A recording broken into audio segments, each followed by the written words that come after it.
Hello everyone, and welcome back to the Fluctus Channel. Aircraft engineering has come a long way since its inception.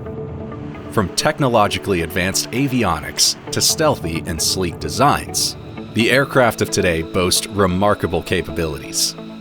On today's feature, let us explore the unique operations of some of the world's most expensive military planes and highlight their effectiveness in support missions. U.S. Air Force operates some of the most advanced and robust aircraft in the world. Designed by Northrop Grumman under strict secrecy in the late 80s, the B-2 Spirit stealth bomber became an engineering marvel exclusively operated by the U.S. Air Force. With its ability to deploy both conventional and thermonuclear weapons, such as 88 Mark 82 JDAM GPS-guided bombs or 16 B-83 nuclear bombs, the aircraft is a key component of the nation's long-range strike arsenal and one of the most survivable aircraft in the world. Its initial development in the 70s caused a lot of controversy and opposition in the U.S. Congress, due to immense operating costs mounting up to $737 million per aircraft, and a total program cost hitting $2.13 billion per aircraft.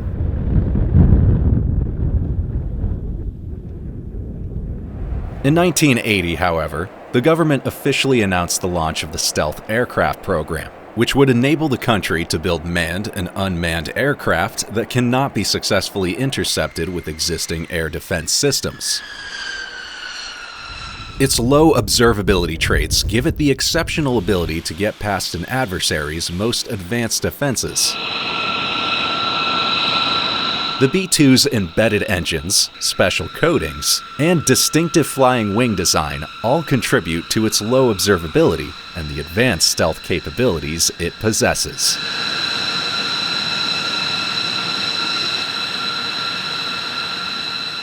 So we have embedded engines that hide a lot of our sound and heat signature, and that adds to our ability to penetrate the most heavily defended areas in the world. Also, we've got stealth coating along the airplane, so low observable materials that coat the entire aircraft that everyone makes sure is pristine and ready to go in the event that the nation calls upon us.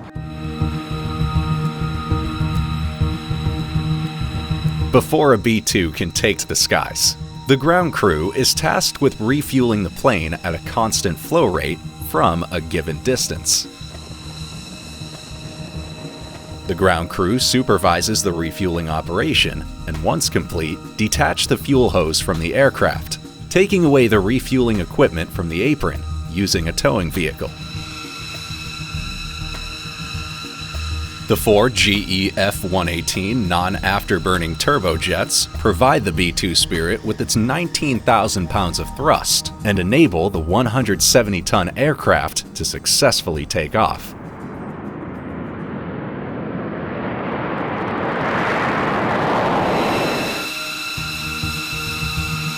The maintenance process of the B-2 is also an integral part of its successful operation in the skies. This involves checking the aircraft's weapon base, replenishing the hydraulic fluid in the wheel well, and conducting all other pre-flight inspections.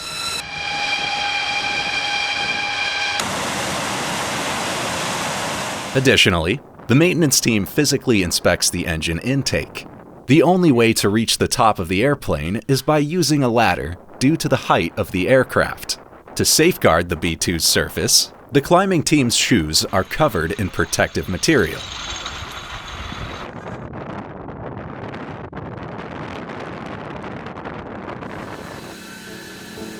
Besides proper and timely maintenance, the U.S. Air Force works towards implementing effective operational procedures to increase the capabilities of this war-fighting aircraft.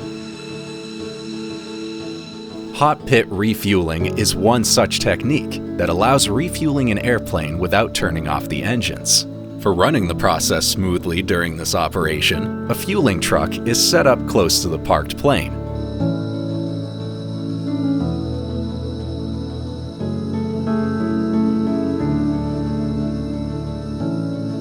The supervisor attaches the truck's hose to the hydrant, The refueling crew then takes hold of the other fuel hose and attaches it to the refueling port to make sure the procedure is carried out safely.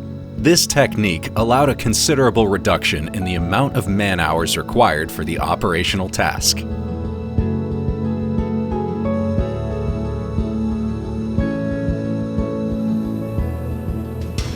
In cases where this procedure is not feasible, aerial refueling, also known as air-to-air refueling, is of optimum utilization.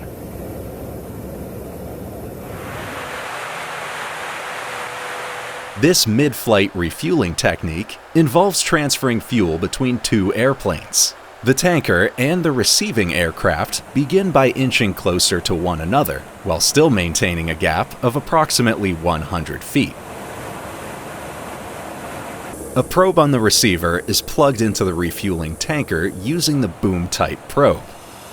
The pilot of the receiver must open the refueling port, which in the case of a B-2 aircraft is a rotative type one, for the tanker operator to connect the boom into the port of the aircraft.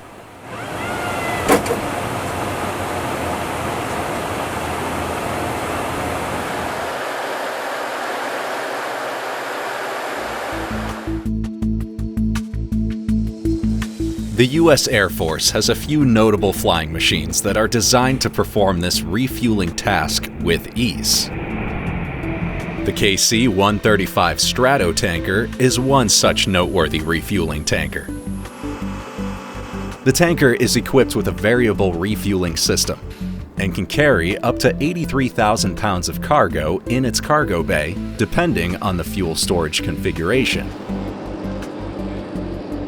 It is powered by 4 CFM56 turbofan engines set under 35-degree swept wings, with each engine producing a thrust of 21,634 pounds.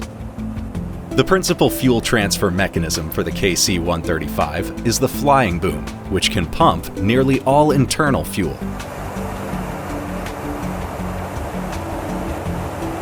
The unique aircraft does, however, include a unique shuttlecock-shaped drogue that may also be used to refuel some planes.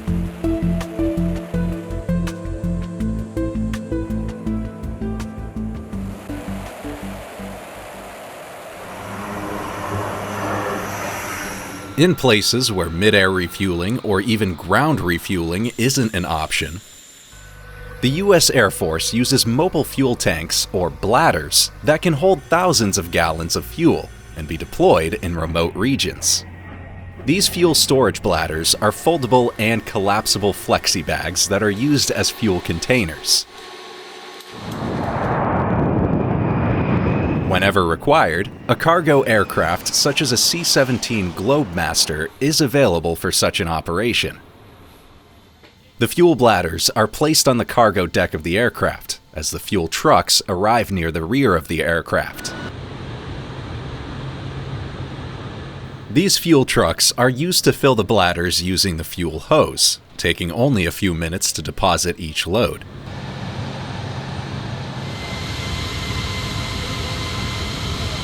Once filled, the adjustable skirts and towing straps are tightened by the crew and fixed to the cargo bay of the aircraft.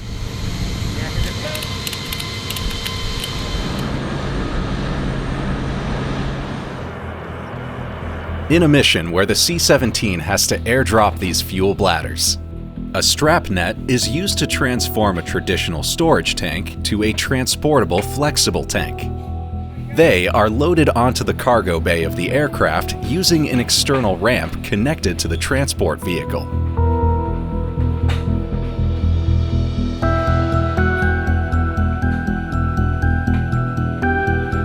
The aircraft crew loads the fuel tanks systematically and positions them on the internal ramp of the cargo bay of the aircraft. The parachute system fixed on each of the cargo items is then connected to a suspended rope for it to deploy automatically once airdropped from the aircraft.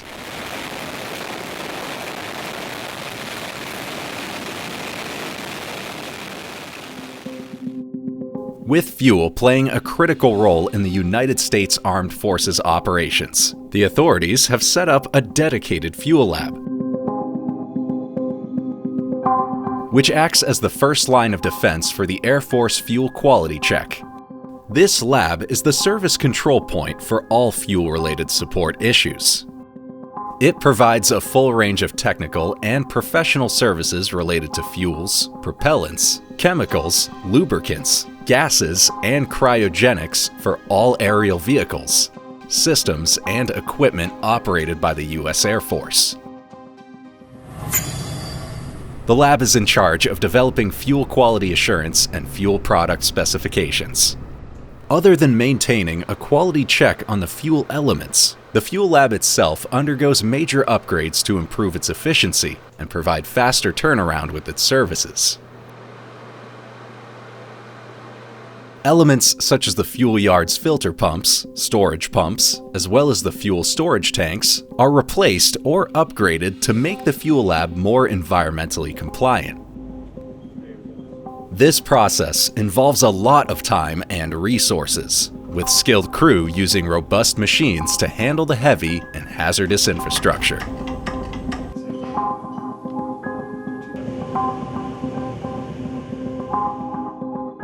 That's the end of this video. I hope you enjoyed it. Make sure to subscribe to this channel so you don't miss any of our new content. See you next time.